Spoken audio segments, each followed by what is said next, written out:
Hello and welcome back to another Backflip Happy Hour. I'm Ryan Fring, co-creative director here at Backflip, and joining me as always is co-creative director John Shoemaker. Say hey, John.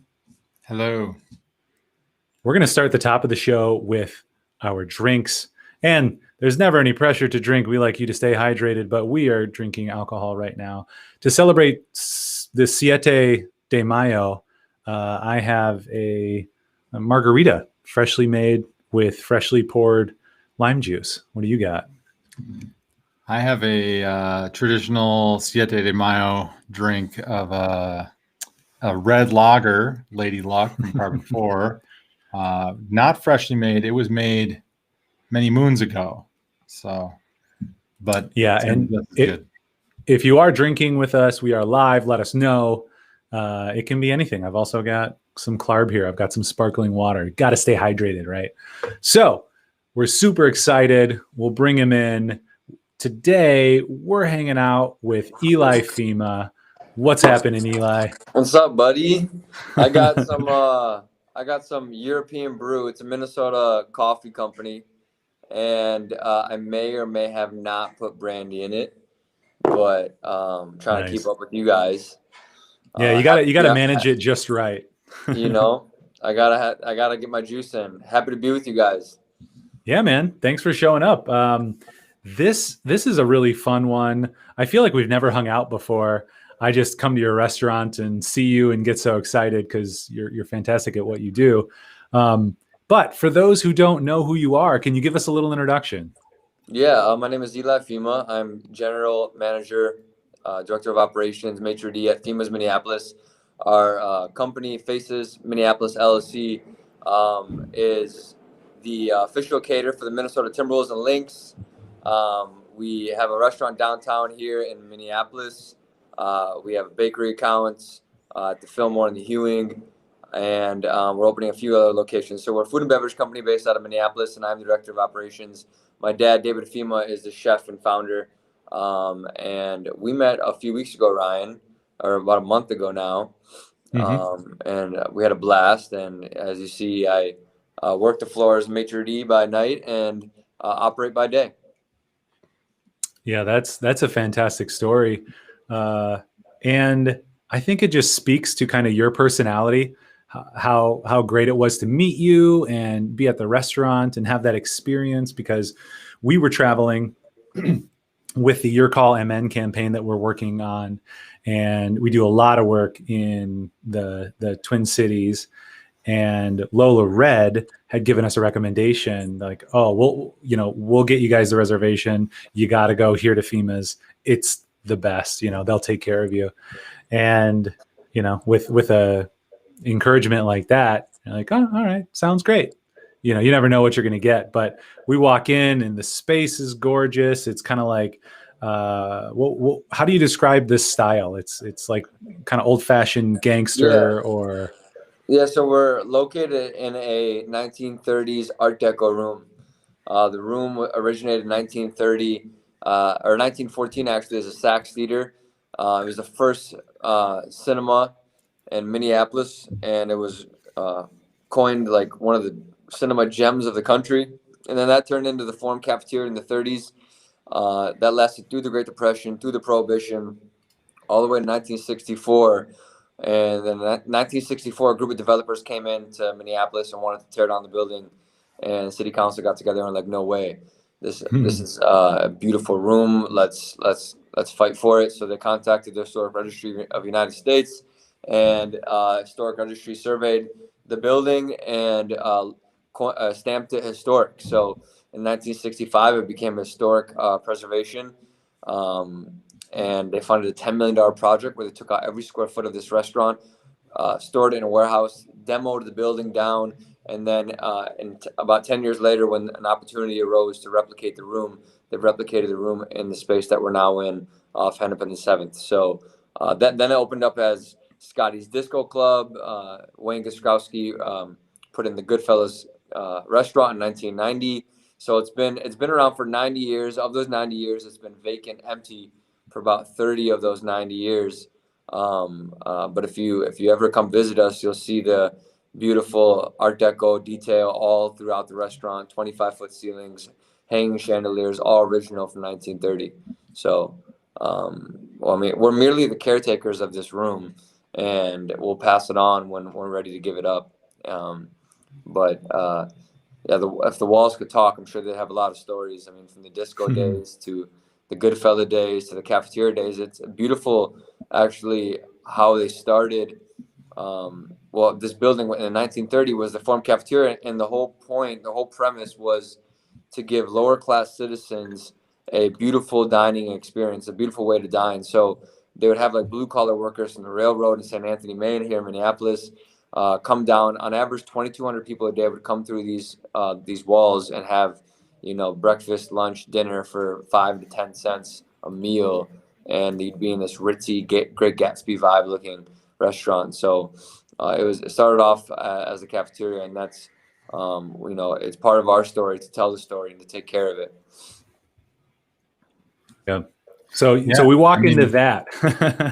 Yeah, I was gonna say, I could identify with that, because I think to some extent you still give that kind of vibe, like obviously it's not a 5 to 10 cent meal anymore, but like, I don't feel like a somebody. I just feel like, we strolled up, we're looking for somewhere nice for dinner, and but man, like the vibe that you guys have there has that, like, this is something special kind of feel. Mm-hmm. And I think, yeah, I mean, you touch a good point, especially with, our philosophies. When you have a room that has draping chandeliers and mint green Art Deco walls, and it feels very fancy. And so, being located downtown where 70% of the traffic comes from, arena sports and the theater, we wanted to give a different approach to the room and take away that stuffiness. We're not playing Frank Sinatra 24/7 and Edith Piaf. We're going more with these selection radio jazz beats. And I tell my servers, show your personality. Formal service, but casual personality. So we're not missing steps of service, but the service is fancy, but the personality is casual. And I think that alleviates a lot of pressure off the guests when they walk in. You can get a bag of French fries and old fashioned, sit at the bar and hang out and not feel like you need to be, dressing up to go to a restaurant. And that's, since we took that approach, we've noticed a lot more volume, actually, a proliferated increase in our volume and our clientele. So yeah, what'd you say there? Formal service, casual. Yeah, my philosophy, I think I'll carry this philosophy with any restaurant that I open. Formal service, casual personality. So, you serve from the left, you clear from the right. You present the wine like you would at a Thomas Keller restaurant or any 5-star Michelin. But when you come to the table, it's not, standing behind you with the arm in the back and how can I help you, sir? It's fun, it's casual, it's family style, and that's really important when we're trying to appeal to a wide variety of guests. People come in, they see the chandeliers and they walk right out, and I don't like that. So I got a Wu-Tang tattoo, for God's sake, man. Come on. You know what I mean? Like, yeah. It's for the children, baby. It's forever. For the kids, right? Yeah. For the kids. I told it to this old lady the other night at the restaurant. She's like, "Oh, it's Wu-Tang," or she goes, "Oh, what is that? An M from Minnesota?" I said, "No, it's a Wu-Tang. It's not an M. It's a Wu-Tang." She goes, "What's Wu-Tang?" I said, "It's for the children." She goes, "Oh, you have children? It's for your children?" I said, "No, don't worry about it. Forget it." Yeah, you're like, they ain't nothing to mess with. Ain't nothing to plug with, yo. Yeah. So we walk into this experience and I think I was actually wearing this sweater because I was looking at pictures too, or this sweatshirt, and just I don't know, kind of family, that casual interaction with the servers was so endearing. And we sat down and you swung over and, we're joking around with us, and our server was just very gracious and joking with us, and just everyone, it's like, I feel like it's this mix that I haven't seen in too many places, where the service was just out of this world, but then you came out and talked to us, and talked to us about the food that was being brought out, and just gave us this whole experience. And it was definitely ridiculous enough in a good way that we came back like the following weekend, because I was like, we were drinking a lot, and I was like, oh, totally coming back. And you're probably like, that freaking guy's not coming back. But it was my anniversary, and I told Monica, my wife, I was like, hey, we had this great experience up here at this restaurant, and there's some other places we should check out. And, Eli was just fantastic. And I don't know, we should go up there and do that experience. I want you to have that and meet them. And we ended up coming back, man.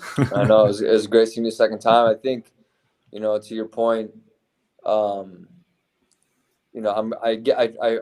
work to get better every day at what I do, but there's definitely a lost art of what I do. Maître d', how many Maître d's are left in Minneapolis, if any? I started off as this Parisian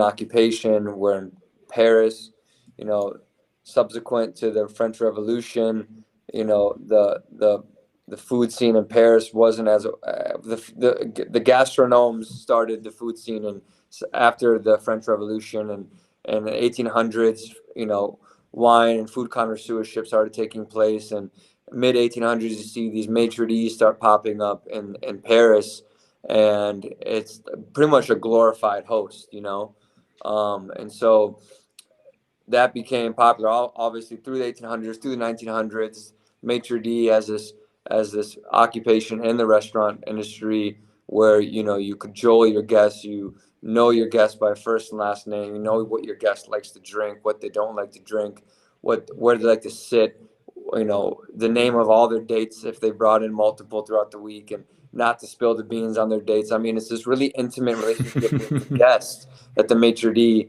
is obliged to come into the restaurant every day and fulfill. So, but that's kind of a lost art, and so when we opened Fima's, I was like, I want to be a maitre d'. I want to put on a suit and tie, and I want to, connect with my community and the guests, and provide a place where people can come in and feel important. So I appreciate you recognizing that the role that I play here, and giving me my daps, bro.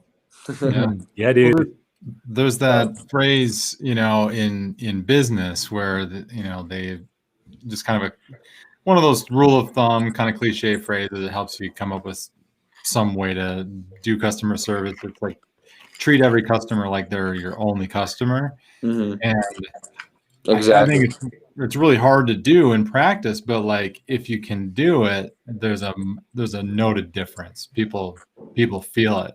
And not to put you on the spot, but I think the question going through my mind, especially while we were there, was like, are you able to, like, I mean, maybe it just has to do with how many tables you seat, but like, are you able to do that running around the whole place, like doing that for everyone? Or how does that, because my experience was like, he was like hanging out with us the whole night. Like, I don't know how he could do anything else with anyone else.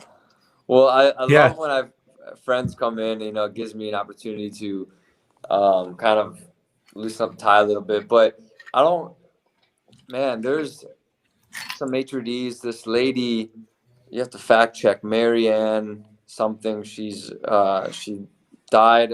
She passed away last year at like 102, and she was a maitre d' for 70 years at a California restaurant, and never missed a shift.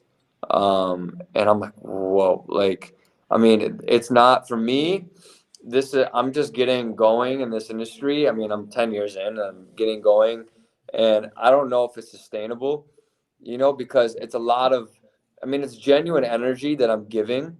And for me, that's energy is like a currency, it's like, I'm giving you my energy, and hopefully you're giving it back to me, which you guys did, but not everybody does. And then I go home, my girlfriend wants to talk about my day, I just want to watch the Laker game Yeah. and just shut down. And I'm like, damn, FEMA's only been open for 3 years. Like, how can I keep going about this? So I've recently made some lifestyle changes. Drinking less, breathing more, drinking more tea. I'm a runner, so getting back to my running schedule. I have to do things. I have to take that day. Like Sunday's usually my sacred day where I just shut down and give that energy back to myself, because throughout the whole week I'm constantly giving energy.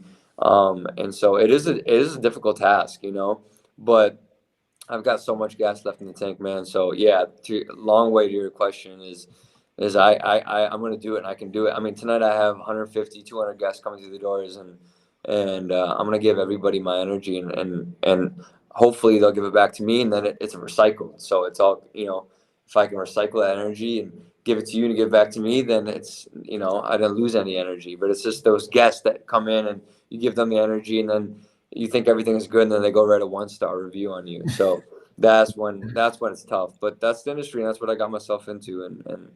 But it's a lifestyle, it's not just to make a buck, it's what I love to do. It's like I said, I keep saying currency. It's these experiences that I can curate for someone or a group of people on their special day or just whatever. That's my type of currency. At the end of the day, when I die, and the money, gets passed on to my kid, whatever. The real currency is how many experiences did I curate, and how many people did I make happy during my lifetime. And that's every day they'll stack up on each other. That's real wealth. You know what I mean? You being so, inspired by your experience at FEMA's, you'll never forget that, Ryan. And that to me is currency. That to me is what keeps me going. You know what I mean? Like, so that currency, that wealth that builds up over time, and I can only imagine a life of fulfillment through the years. So. Yeah, I'm super curious with that too. Would you call yourself an extrovert or an introvert? Extrovert, but you are for sure an extrovert. But I'm about to have a baby. I got a beautiful girlfriend I'm gonna propose to. I'm starting to feel the homebody Eli creep up on me. Like I used to go out, I was about to go out with you guys that one night to Brick and Mortar. Yeah. And I was like, I curved you. I was like, I gotta go home. I probably made some BS excuse, like Daphne's. She's going through contraction. She wasn't going through any. She was fine. I just wanted to go home. Yeah, it was. I think it was like she has class in the morning, and you got to help her study. Yeah. And where like we were, there's 3 of us there, John and Rob and I, who are married and have families, and like all you say is like, "Yep, I'm there for the spouse," or the other. And we're like, "Okay, that sounds good." Right. But you still hooked us up that night with. That was, you guys have fun. Oh, we did. It was fantastic. I think there was like 2 younger folk. Yeah, I'm so old. So towards the end of the night, I was like, "Hey, let's see what Eli's doing. Maybe he wants to come hang out. He seems like a really cool dude." And he gave us his very acceptable excuse. That's always acceptable. But he's like, "You guys could go have a good time. Like, I can get you into this like social club at the in this building, and it's got a great view and a great facility and everything." We're like, "Holy cow. All right." So he hooked us up, and we went there, and that was awesome. Like we basically had the place to ourselves because COVID, but we just hung out. We watched, what did we watch? We watched something on the big screen. We figured out there's like a big manual to like make the electronics work. Yeah. We figured out the electronics. We got the TV going. And just chilled for, I don't know, another hour or something before Rob's like, "All right, I'm out." Yeah. It's a fun spot. It's kind of like, so Zach Sussman and Blake Barrett are the owners of that. Blake Barrett owns IFA, which is a sports agency. His main athlete is Adam Thielen. First of all, are you a Packers fan? You're Madison, aren't you? Yeah, okay, definitely. I'm about to leave this podcast. All right. 5, 4, okay. So Adam Thielen's one of his athletes, and so he bought the building. He's like, "All right, I'm just gonna throw a social club on the 3rd and 4th story of the agency that's below." So yeah, it's really cool. Those guys are awesome. Zach owns a paper company and a digital marketing company. But next time we're in town, I have to introduce you to those two cats too. They're awesome. Yeah, dude, that'd be great. We are coming up. Let's see, Tuesday, Wednesday, Thursday. We're working with a group called Men's Breaking Free, and they work with men on, let's see, restorative justice approach to working with men who have been arrested for attempting to purchase sex from another human being. No. So it's in association with that Your Call Minnesota public awareness campaign. We're doing some work with them. So we're talking to like a former pimp. We're talking to some former buyers. Like Wow. it's going to be nuts, but hopefully again, we can tell some of those stories and like people, you know, it helps people open their eyes a little bit. Exactly. I mean, like, you know, I spoke on how I'm giving energy as a maitre d'. You know, how about you? Like, you're constantly, you know, digging into these really traumatic and somewhat horrifying stories and of human trafficking, of abuse, and then you go home at night. How do you like get alleviation? Yeah, John, you go first. I've got a lot of thoughts, but Yeah, I mean, so I can identify with what you were saying before. So my personality has always been, you know, everyone who's known me has known me as an extrovert, but I feel myself like sort of splitting my direction in that to, you know, when I was younger, like it just seemed like it was endless energy for that. I still have a tendency to that, but yeah, then in the off times where I'm sort of off and I'm back home, it's like I don't really want to do another thing.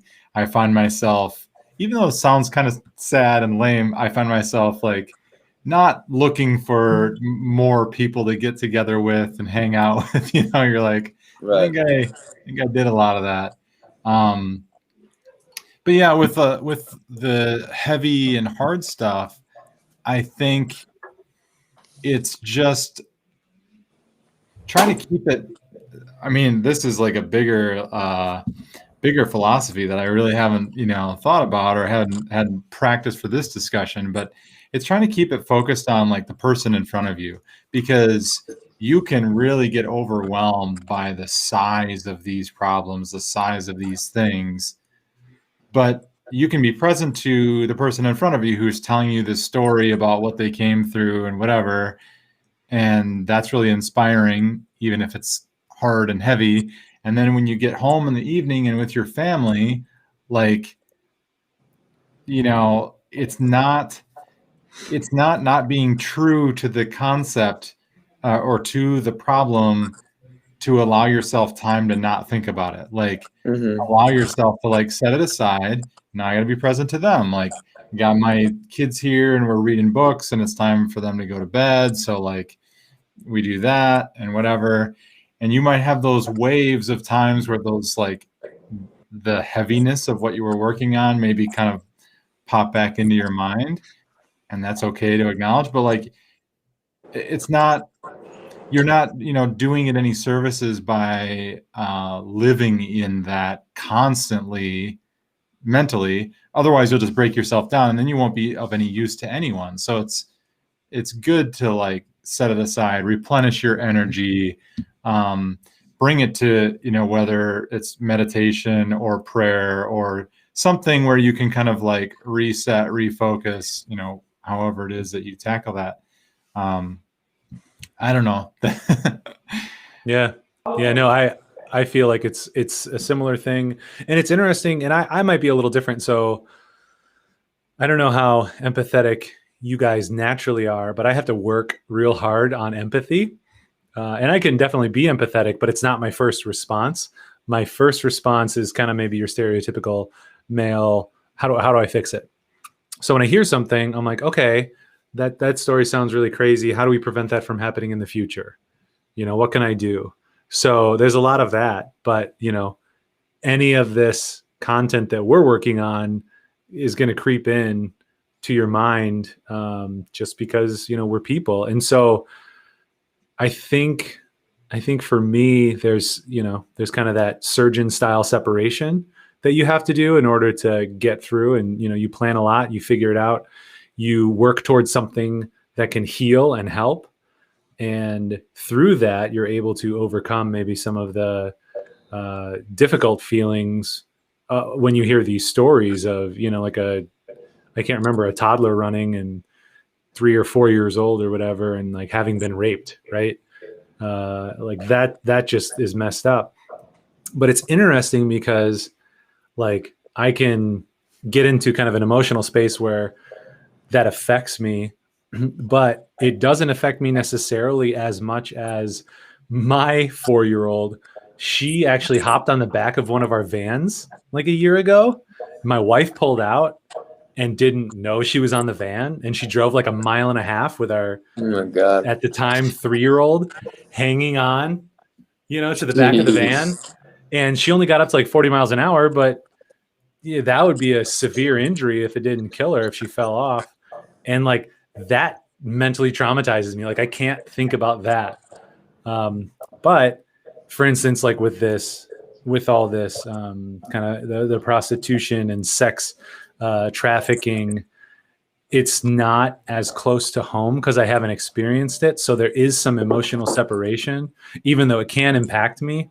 I can work on projects like, how can we tell this story of, this is kind of a new creative concept that I was working on with the group on Wednesday. But like, let's tell a story where it looks like an ordinary kid, and an ordinary kid goes to school, and an ordinary kid comes home and they're doing their multiplication, and then they play a little bit or they do something, and then 8 o'clock rolls around and they're being prostituted. And then they go through that experience for several hours, and then they got to wake back up in the morning and go to school, and no one has any idea, and we have no idea. And I feel like I'm able to get in that headspace because I don't have necessarily a closeness, and I have maybe that empathy capability, like a little more separation on the empathy. But I guess that's my long-winded answer of saying, how I deal with it. And then like when we travel, like we go hang out at, Phima's, and we live, laugh, love together, right? So we share something awesome together because it is just hard. And you hear these stories, and at the end of it, we don't want to just not talk about it. So we go and we joke with each other, and we, eat good food, and we try to find music, or, we try to do those things that can lift your soul together. And it might seem weird, and maybe that's the same thing with like a surgeon or a doctor, where they deal with crazy stuff, and then at the end of the day, they can go and laugh. And I think that's a part of the process that we've learned as well through all this. Absolutely. Well, back to your story about like, that you have to keep pouring energy out. So like, it's not a bad thing to like go find ways to refill yourself. You're not like, because I think people get this tendency to feel like because there's bad things going on in the world, that if I go have joy somewhere, I'm not paying attention to that. But actually, like, I'm doing more of a service to the people that I'm taking care of by making sure that I'm like refilling the tank, Right. And then you come back for another day. Exactly. The disengage is crucial. It's crucial. Yeah, I was thinking too. That's, do you want to throw that up, John? Sure. Yeah. This right here. This is how Ryan. Ryan re-energizes. That was a little picture I snapped of him at the social club. At the brick and mortar. Here, let's see. We'll recreate that live on air. Yeah. You guys, I gave you a bottle of scotch, didn't I? Or Pierre Franc? Cognac. We had some cognac, yeah.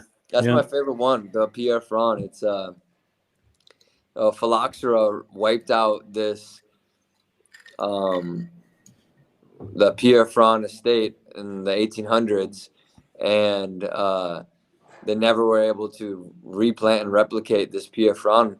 And so they went to the lab and made the grapes and replicated Pierre Franc almost like a century later. And they came out with in 1999 this new Pierre Franc. So, dude, that's nuts. Say it again. I said that's nuts. Yeah, it's awesome. Pierre Franc, Pierrefrand, Pierre Franc. So if you're a cognac drinker and you're listening, that's the one. It's really affordable too. Yeah. That's something that's really fun about you as well.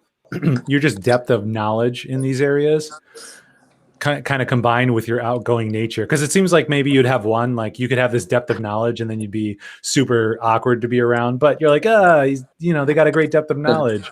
But like, when we were there, I was like, are we getting, super special treatment? And I certainly felt that way. But then also I saw you like going to other tables and hanging out. And I was like, dude, like, yeah, this is a good place. It's knowledge needs to be shared. And I was not studious at all. I mean, I barely got by in high school, and I went to a year and a half of school at Augsburg College, a private school here in Minneapolis, and then I moved to Israel. But most of what I've learned, I tell people everything I didn't learn in the classroom, I learned in pre-shift. I learned from my father and other mentors in the industry. So I love sharing that knowledge. Yeah. It turns out, or it sounds like, so this is my good friend, Carolyn. I threw up that other comment earlier. Let's see. I was literally live texting my entire dining experiences both weekends. That's true. And then she said they've got the cognac at Total Wine. So that makes me really excited. That was good. Yeah, I won't have to. You can go get it yourself. I won't charge you the 75% this time. Yeah, exactly. I loved what were you talking about way earlier about kind of that emotional currency. Scott, one of our partners, talks about that emotional currency. You have so much to give, but you got to recharge. And when other people give it back, it's almost like it's non-draining, or it's at least not as draining when other people are giving it back. But yeah, how do you recharge? Do you said you run? Yeah, do you read? Do you just kind of huddle in a corner and pretty much think, okay, I'm going to talk to 1,000 people tonight? I grind all week, and then Sunday I don't do anything. That's my recharge. I think that's enough for me. I mean, that's right now. I mean, it's gonna keep changing. It's gonna be dynamic as my life changes and I have a baby here. But Sunday I wake up, I go for a run, and then I just cheat meal all day and watch movies and open a bottle of wine, hang out with Daphne, and so disengaging. I turn off my phone. And so really just completely disengaging for 24 hours. Don't answer any texts. And it's hard to do, but then it's really beneficial. Because then I wake up Monday morning, I'm like, oh, I'm a little behind. I have all these texts to get to. I didn't work for a whole day.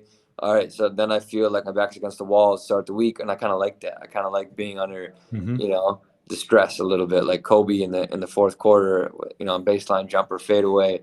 I thrive for the moments where I'm under distress or I'm a little bit behind to start the week. Okay, so then I grind really hard on Monday, and then I get off to a good start instead of you know what I mean. So taking that one day off, kind of, because as a business owner, you don't get a day off. And you're not entitled to a day off. But I give myself a day off, and so if I give myself a day off, I wake up the Monday morning and I have 50 emails I got to reply to. So then I know that I'm a little behind, and let's go. Let's get it going. But, coming in a little bit later on these types of days where wake up, go for my run, drink a cup of coffee, and then I get to work, but I don't overexert myself, which is key in this industry. It's and I don't drink every day either, which is tough in this industry. It's like dealing with the asshole at table 12, excuse my language. Now I want to go upstairs to the upstairs bar and slam some Pierre Franc because I just can't stand this asshole. I mean, they're all over. What table was Ryan at? He was at table 12. Yeah. Yeah, he was that guy. It was fantastic though. You kept running away and you were more fun every time you came back. Exactly, because I'm going to the bar. Yeah. Exactly. Yeah. But there's that stigma. What were you saying? That stigma? Oop. I see you. I can't hear you.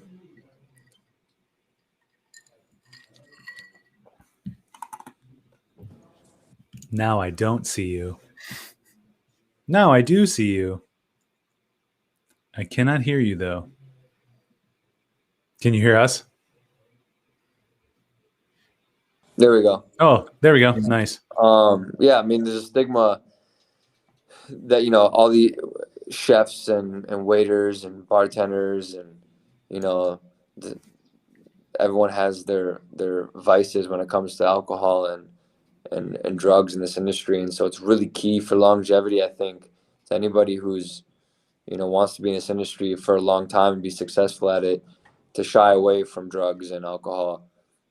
You have to. I mean, otherwise you get burnt out. Not only dealing with people and copious amounts of the gluttony of food and drinks and people. It's just like it becomes too much, and so I see some chefs and waitresses and waiters burn out, and I look towards my dad for that. I mean, my dad, he's 60 years old. He's never smoked in his life, never smoked a joint, and he drinks maybe once a month. Not saying that's my way about it. I like my glass of wine at the end of the night, but definitely got to watch the habits and the vices when you're working in this industry, because it's so easy and it's so enabling, because when you take care of people, it can be draining, like I said. And what do you turn to? That's the easiest: a glass of wine or beer or a shot, because it's alleviating you from the pressure of this industry. So it's really key, really vital to shy away from drugs and alcohol if you want a long career. And, you've seen the chefs. One of my favorite chefs, I won't say his name. He's 10 years sober, but yeah, it's a thing in our industry, and so that's always on my mind every day. To pace yourself, Fhima. Yeah. Well, I feel like too, as a father too, and soon you'll have another person you're taking care of in a very tactile way. There can be an overwhelmingness to it. I think we mentioned this before. Like, I have 6. Where's John? John has 5. But even one, like, kids, you guys have 6 and 5. Yeah. Oh my gosh, amazing. One kid also takes up all your time, and if you're coming home from work and your head is spinning because you've given so much energy, you got to figure out how to stop the spinning and give more energy. And I've certainly gone through phases too, where it's like, yeah, give me a big old stiff drink and I'll be ready for it. And, started to balloon out. And then I'm like, I don't think I want that to keep going. So let's figure something else out. And, I jumped kind of on the fitness bandwagon and have been doing that a lot. And that's helped a lot with a lot of things, sleeping and just overall energy. And then it's still like the head spinning. There's 20 things that I still need to do and help other people with, emails and texts are still coming in. So how do I figure out how to transition, and that's key. Like, certainly alcohol transitions your mind, but how do we do that without it? And to be clear, I'll go home and hang out and then drink as well. But for me, I've been trying not to go home and then have a drink, because I want to get through that through other means, whether it's just calming myself on the way home, or just turning off the phone as soon as I get home and saying, I can't work on anything for 3 hours and then I'll get back to work. Just there's kind of a couple different ways that I've been using to do that. But I totally hear what you're saying. Well, there's a difference in life to enjoying things. I mean, everybody's heard the phrase in moderation. So like enjoying things versus like starting to use things as a crutch or a tool, like we can enjoy, to just bring it down to something like easier and less like life ruining for most people, like dessert or whatever. Like, yeah, that piece of, cheesecake is really good. Like, I don't need to eat the whole thing, like the whole cake, like the one piece is probably good and I can enjoy that. But if I'm starting to like, breathe heavy every time I'm walking up some stairs because of my cheesecake habit, like maybe I need to, like, so it's like, because, people can, now there's some things that are probably worth just not touching. Plenty of things certainly worth not, just avoiding completely, but a lot of things like you can enjoy, but once you start needing to like, okay, I'm depending on it. Again, less of a life ruiner, but coffee, like most people, most Americans, have like a extremely heavy coffee addiction. And we've all, in our office, like talked about, I had years where, we'll go off of it for a little longer or whatever, but like it's enjoyable to have a really good cup. It's like less enjoyable if you like need it to do anything. Because then it's just like, yeah, what are you getting out of it? You're not getting the enjoyment anymore. It's just like, I need this or I can't like live my life. Yeah, I mean, have you ever had a cup of coffee after not having a cup of coffee for like 4 or 5 days? Man, that works much better. Every time Yeah. I think about it, I'm always like, it's always going to be there, like everything's it's always going to be there. A cheeseburger, it's always going to be there. Coffee's always going to be there. You can enjoy it later. You don't have to enjoy it every day all the time. And that's our philosophy with food and stuff too. My dad, being the head chef for the Timberwolves and Lynx, and working closely in the sports nutrition program with the Mayo Clinic, and you have these philosophies and food and diet that high protein and rice and veggies, 6 meals a day, keeping the metabolism going, blah blah blah, which is great and can work for some people, but our philosophy is more like a higher carb diet, high protein, and enjoying things in moderation, like that cheeseburger, but make sure your beef is grass fed or where how the cow's being grown, and make sure that bun is using starter dough or unbleached flour, and make sure your cheese is, so just getting natural products and good products in, and making sure what you're putting in your body, where it's coming from. And, it's interesting because everywhere around the world, we're different. I mean, in Sardinia, which is one of the blue zones, blue zones are hot spots around the world where people are living past 100 years old because of their diet and have these really healthy populations. And Sardinia, they have which is just right off the coast of Italy. I mean, they have like a 70% carb diet.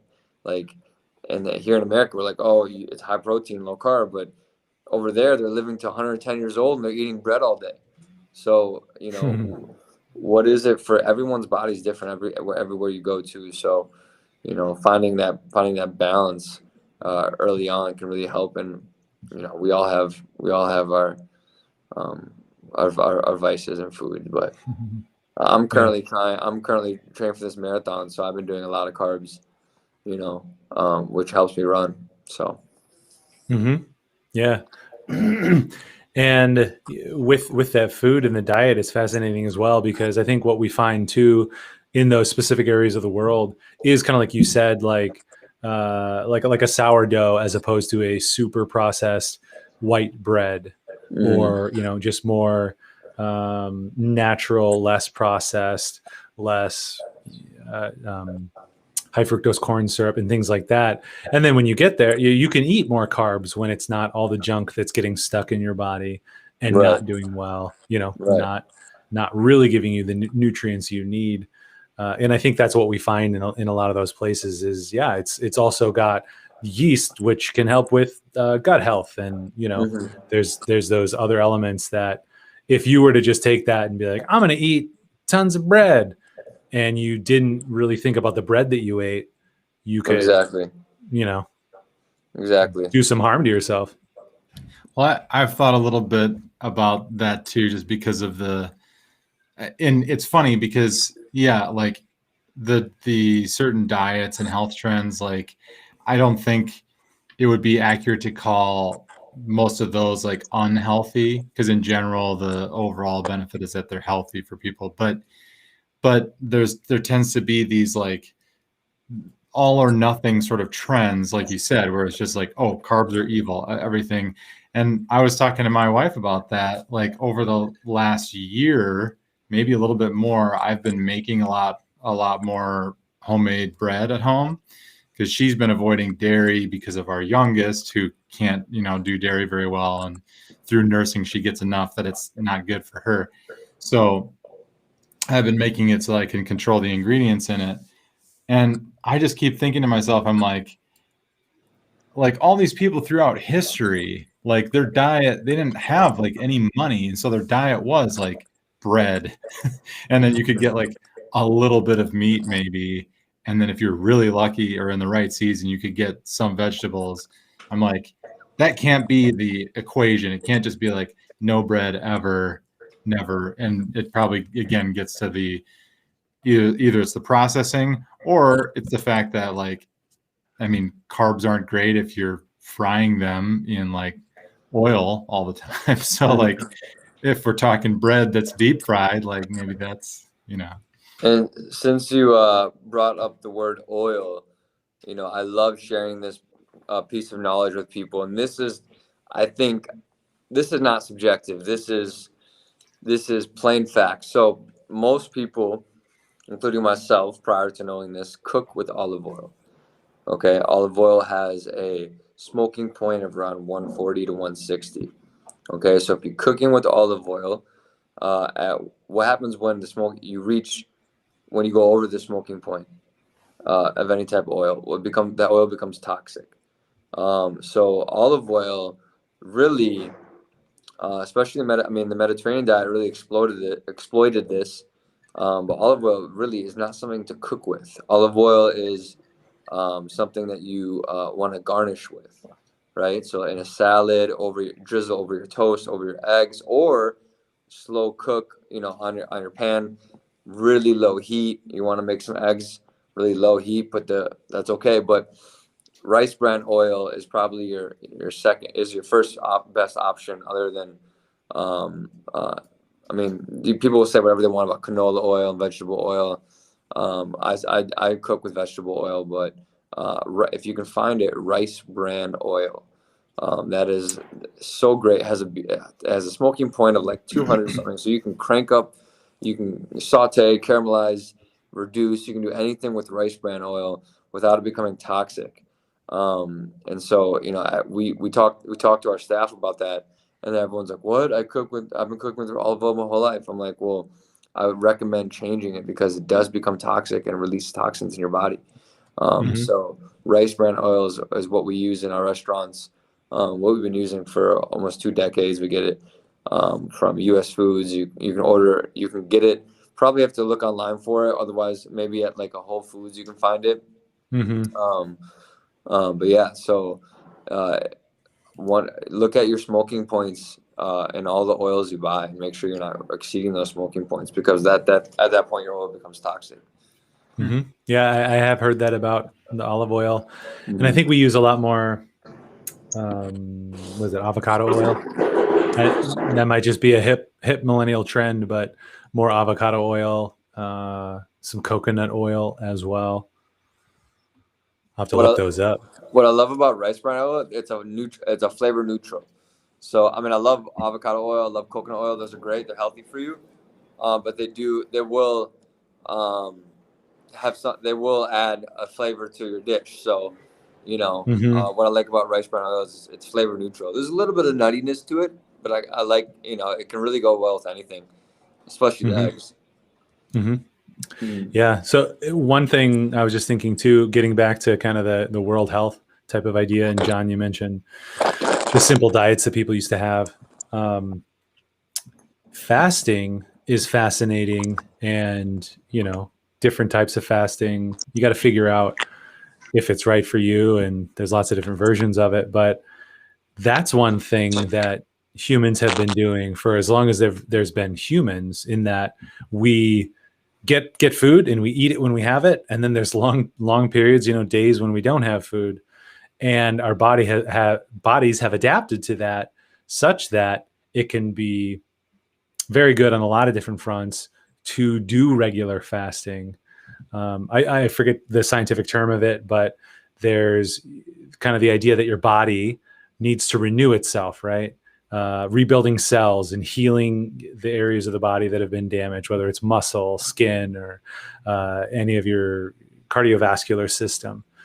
Well, that takes energy. And if you've always got food running through you, that's going to use a portion of your energy.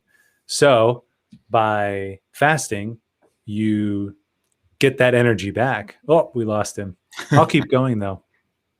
You get a portion of that energy back, and that can be to renewing your body. And what they're finding, and they have very specific studies with mice, that fasting can increase your lifespan by a significant amount. Like I don't have the science handy, but it was insane when I read that. And now it's a popular thing, but I think it's a popular thing that is very helpful for people and helps people be disciplined. Because I know I do it, I know you do it, and I think people getting into that discipline, like food discipline, whatever it is, it could be intermittent fasting, it could be I'm only going to eat these types of foods, and then on this day I'm going to eat this other type of food. I think that discipline really helps teach us to sacrifice for the better health. And then it's a hop, skip, and a jump to do any other type of food or fitness discipline that you want. Yeah, it's funny because the theme that I am feeling is like, and it's not always true. It's not always true to say that, the good old days were better. It's certainly not always true. But there's a lot of things that, it's funny to discover that they work out better when you go back to more simple things, like why were people fasting? Because you didn't have as much money, and so you didn't, or if you're going even further back to hunter-gatherer, like you're fasting because you hadn't found the food yet, and then you were finding it. And then what were you eating? Well, you were eating things that were either raw foods or whole foods. And then even once we started cooking more, like there's still basic ingredients and less like, large manufacturing operations. And all of that, this is more of a tangent that, I'm connecting, but all of that requires more time. So then how do you get that time to return to that? Well, it's by cutting out some distraction, cutting out some of the like TV or, video games or cell phone use, or saving some time by not like overworking as much, at work.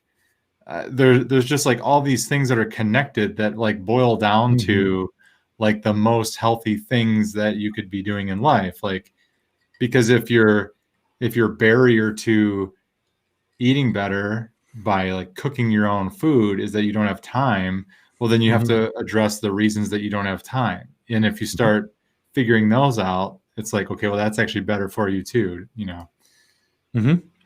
And one of those things you said, like returning to a better time. It's interesting because I love that it's like a food trend, like, ooh, natural, just cut up a vegetable and eat the vegetable. You're like, well, yeah, duh. But there's still a nostalgic of like, oh, the 50s, like people were wholesome and kids were safe. They could play outside without being taken in vans. But first off, that's not really true. Second off, pre 50 years ago, your likelihood of dying from a simple infection is super high.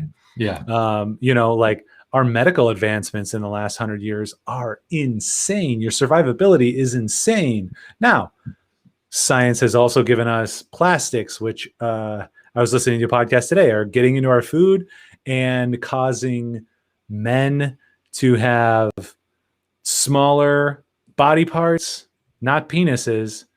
What is it? The gooch or the taint, which is like a measurement between your butt and your other parts.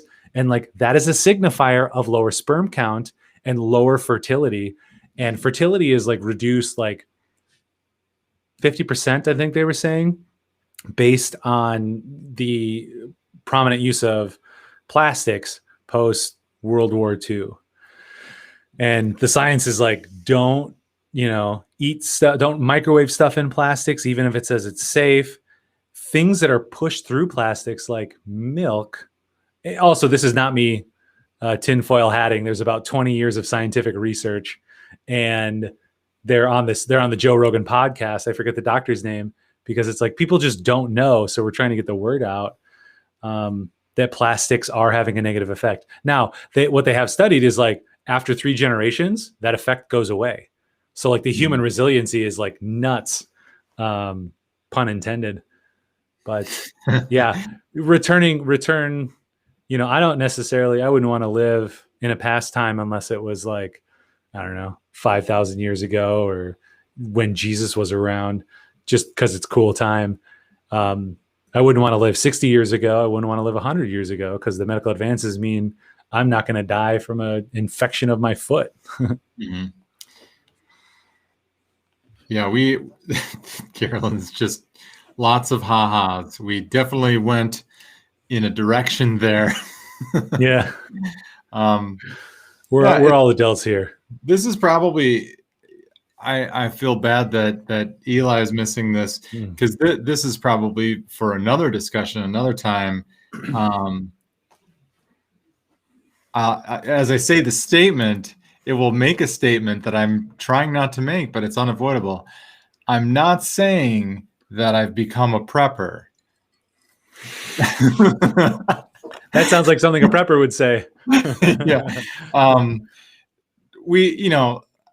It's more fun topics to talk about and share. But I think the lockdowns of COVID and things like that, I just got everybody sort of thinking about like how they're living their life and what they're doing. And then what would you do?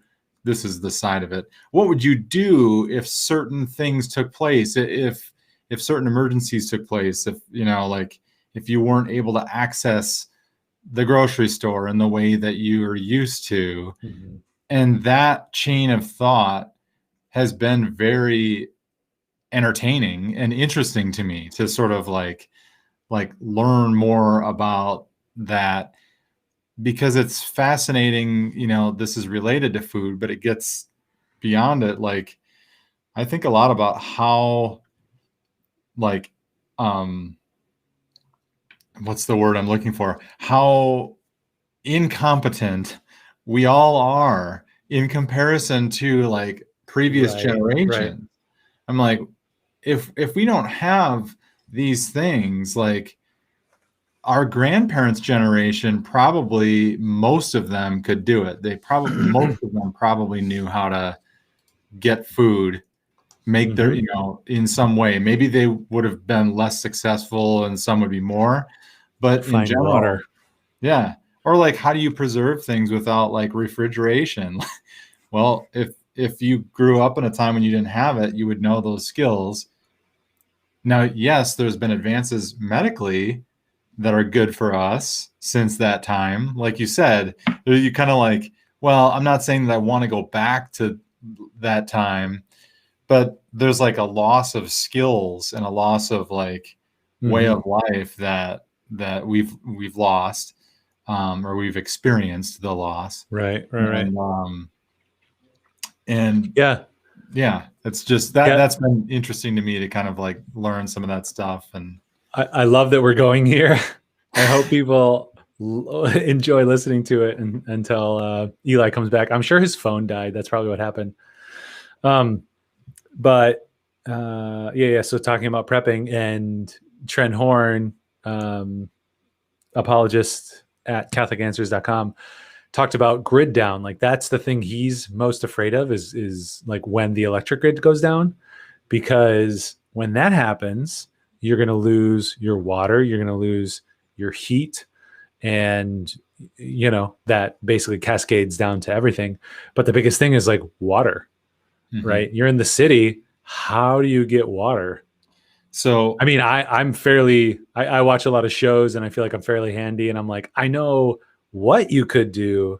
I don't know if I'd be able to do it, but like you need water daily, or you could go a day or two without water. Not many days. You can go weeks without food. Like we could solve the food problem, but that water problem, I don't know. Like that's the one thing where I want to prep and like, just get, okay, we've got a couple, things of water, and I've got those super straws. Yeah. The rule of threes: 3 minutes without air, 3 days without water, 3 weeks without food. I like it. Rule of threes. Yeah. That's what, at the end of each of those, you're done basically. Yeah, and actually, I don't know for sure whether it's like electronic. If you're in the city and there's a water tower, you might be all right because that's gravity fed. That's like giving the pressure to the systems. But that was one of the things I was thinking about. But that'll run out in a day, right? Because I think that happened in Texas. So when they ran out of power, water ran out after a couple of days. Because once all that's gone, they can't pump it back up. Yeah. Okay. Gotcha. Yeah. I wasn't sure. I haven't known what is that, how much is that supply. I guess that is the answer is 1 or 2 days, or, but yeah, I thought about that because we live out in the country and we have a well. It's like, oh, that's great.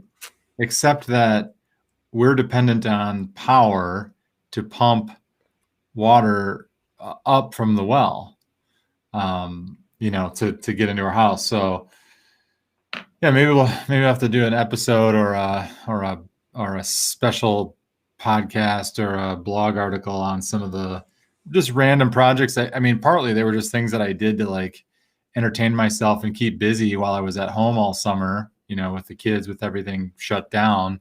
But I put in a pump well, a manual pump. Yeah, just like a old red cast iron, garden pump kind of thing. That's awesome. But I, the process of going through that, figuring that out, how to do that. We have a wood stove in the back, so it's funny because you mentioned some of those items. I'm like, I've thought about water, thought about heat. Like I got those covered. Yeah.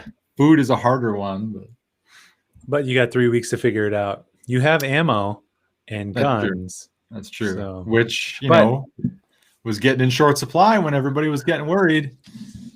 It's still in short supply. When I was at where was it? Walmart's. I was at the Walmart's last week, and I don't even know why they use those shelves anymore.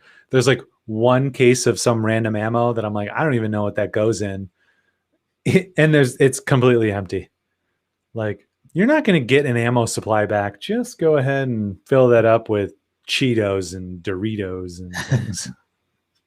It's just showing you the sad state of things. So this is fun. Tell me, like, what was your experience while we're waiting? I think we'll get Eli back in the next 20 minutes, but what was your experience when we were up there? Up in Minneapolis? Yeah. My experience at the restaurant, or At FEMA's. Yeah. yeah, I mean, kind of a little bit about what I was saying before. And I don't know if it was because of like, shoot days are long days. Um, you kind of pour out your energy, like he was saying, all day long.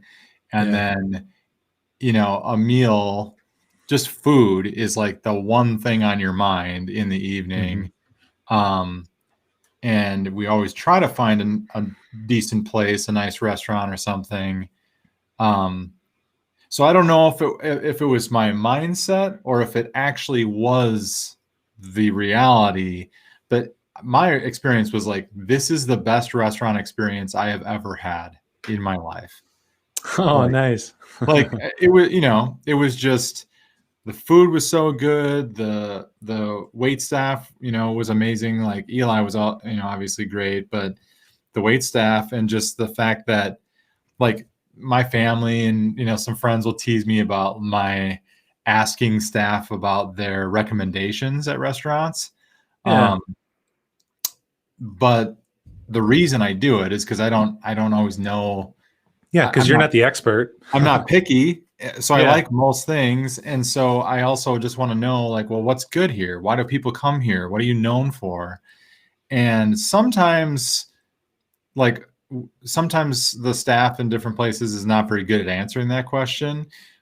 At FEMA's, they were just, they were really good at all of that and could just help you kind of like, well, you might like this or you might like this. And then if you're kind of hemming and hawing, they could like kind of help you get there, with an answer. And then, kind of pairing that with, different drinks or suggesting different appetizers and stuff.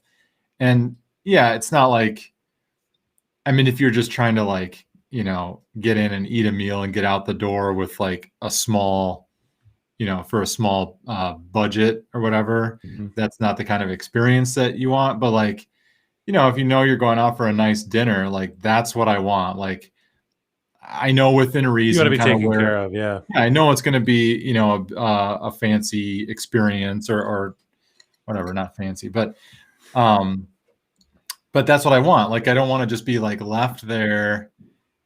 But at the same time, they were also good at kind of like then like leaving to like let you have conversation at your table. So you didn't feel like you were bothered, but it was just like, I don't know if they're like, trained to be kind of watching for, they weren't interrupting us but then they would pop in just to like make sure that things were taken care of. And then like even the suggestion of like, right.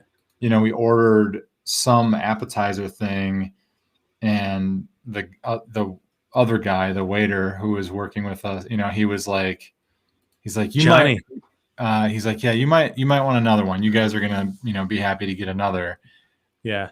And he was totally right. Like, it doesn't seem like it takes that much work to make that suggestion, but I feel like there have been experiences that I've had where you don't get that, where, you order something, it comes out and you're like, oh, I didn't realize that was 2 mushrooms, like, right. Yeah.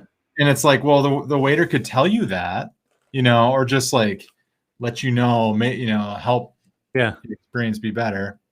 Or where else did we go? We went to that seafood place and we ordered like 4 oysters or whatever. And we're like, oh, these are single oysters. Yeah. Like we did not know that.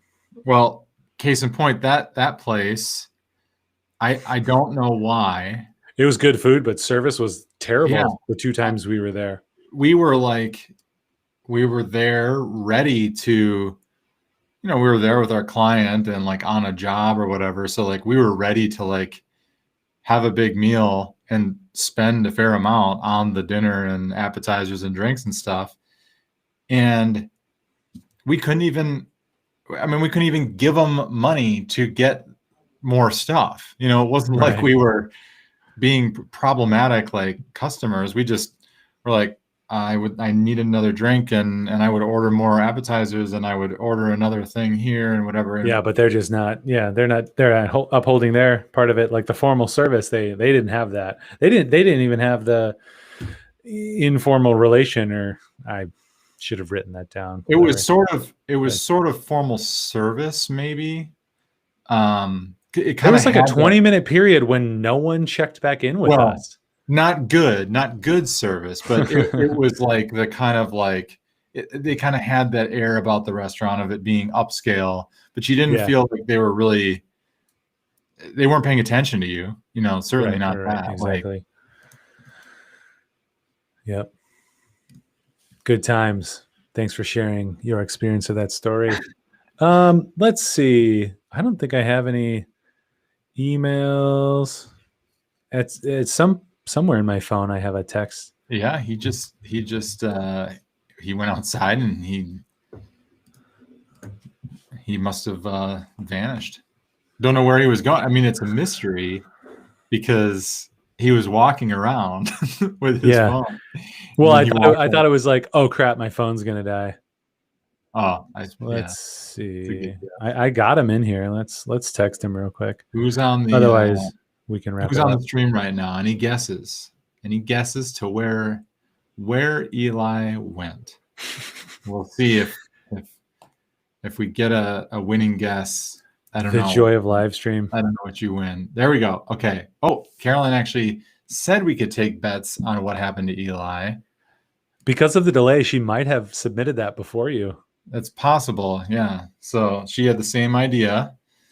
Let's see momentarily here if there it is. Fire in the kitchen, she says. Apparently, Ooh. though, the fire in the kitchen means that, okay, was he evacuating? Because he went outside. Helping everyone get out. Yeah, he went outside.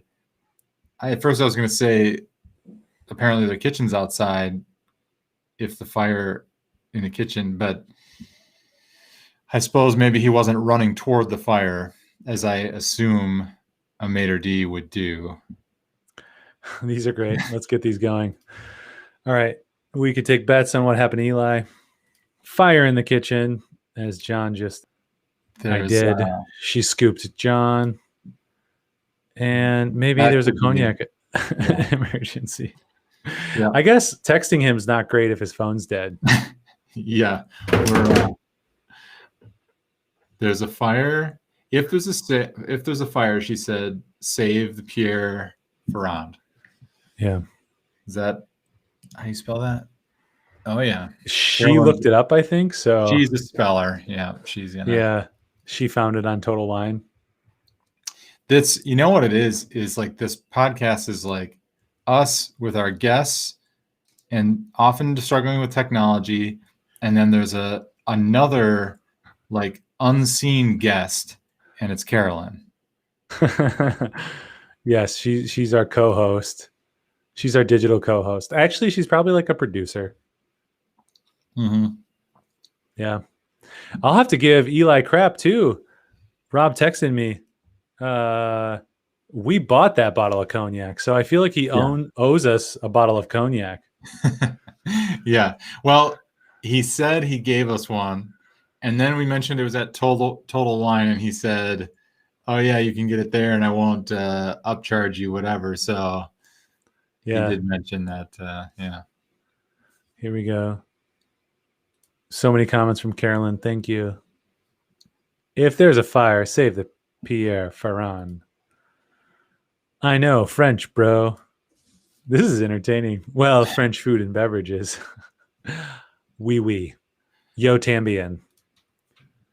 Heck yeah, man. Don't know what that was in regards to. All right. I think that's it. I think we did it for today. We vamped long enough. Yeah. I think Carolyn is done with us. This will be in the full podcast. So we'll get all these episodes as a podcast. So thank you if you're listening to the podcast for our nonsense. We'll have to get Eli back when technology is working better. Carolyn says, me, your perskewer. Yeah, forget what I said about being a good speller. Yeah. She's our Facebook producer. Thanks, Carolyn, for tuning in. And the one other viewer, potentially Amanda. Thank you guys for tuning in. Thank you for listening at home. Let's see. I've got some graphics here. Here we go. So coming up next week, Carolyn, you could tell me this too. I have it in my list, but I believe we got Father John Putzer and Carolyn Averill. At some point, we're going to get you a smoking jacket, a 5 timers club, because you're going to be the first to hit that. So we're hanging out with our favorite papal nuncio. I think we sent a thing to Father Putzer, and I haven't seen it. Emily probably has it, of like, what is your actual title? Because his actual title on the website is kind of difficult to put in the lower third. So that'd be good to know. Father Putzer, Carolyn Averill next week. The following week, haha, no. I don't know what that's in response to. He's not. Oh, I'm sorry, papal nuncio. It's something to the papal nuncio, right? Yeah, Secretary. Assistant or assistant to Under secretary to the papal nuncio. Let's see. Oh, Carolyn's not texting me. Monica is secretary, but it's also like a Italian title. Is Monica texting you? Translation. So clearly you're done with work for the day. How about you? Yeah, you're not doing anything useful. Come help me in the kitchen. We're oh, she was watching the live stream. She met Eli and had a fun time, and she's like, I get the bromance. He's kind of like you. Also, I wanted to ask Eli about his hair, because his photo, I don't know if I can pull up his photo, just super curly hair. And I feel like we kind of look alike. I believe he's got Jewish heritage, and I've gotten people confused, like, are you Jewish? Like, people have literally asked me that, because I do have curly hair, sometimes more curly than this. I've got a good Roman or Jewish profile here. So I wanted to know about his hair, but he gone. I don't think he's jumping back on. But okay, Father Putzer, Carolyn next week. Father Scott Jablonski and Mark Ladonio the following week. It's like the 2 weeks of fathers. That'll be fun and chill. And then after that, the Hoffmans. So Brent's been on, but his wife will be joining us because they're both entrepreneurs, and that'll be a blast. Carolyn says next week we'll have some office jokes. He won't get them, but I'll love it. Oh, yeah. Putzer won't get that he's the assistant secretary, assistant to the papal nuncio. That'll be great. All right, what do you got, John? I've wound down. Go to Fhima's, ask for Eli. Go to Fhima's, ask for Eli. Tell him we sent you. Tell him Backflip Ryan and John sent you. It's up in. Did he say St. No, they're Minneapolis. Yeah. Emily's in St. Paul, but Fhima's is in Minneapolis. So check them out. They're amazing. It's an awesome experience. I'll throw his name up there again. John said it was the best experience he'd ever had at a restaurant. I concur with John, so much so that the following weekend, I brought my entire family to Minneapolis to do some fun stuff, go to some fun restaurants in the Mall of America, and go to Fhima's. So you definitely got to do that. Thanks, John. Thanks, Eli. We miss you, dude. We'll get you back on. Wherever you may be, tune in next week for Father Putzer and Carolyn. And that's all we got. Thanks so much for tuning in, and we'll see you next time. Bye.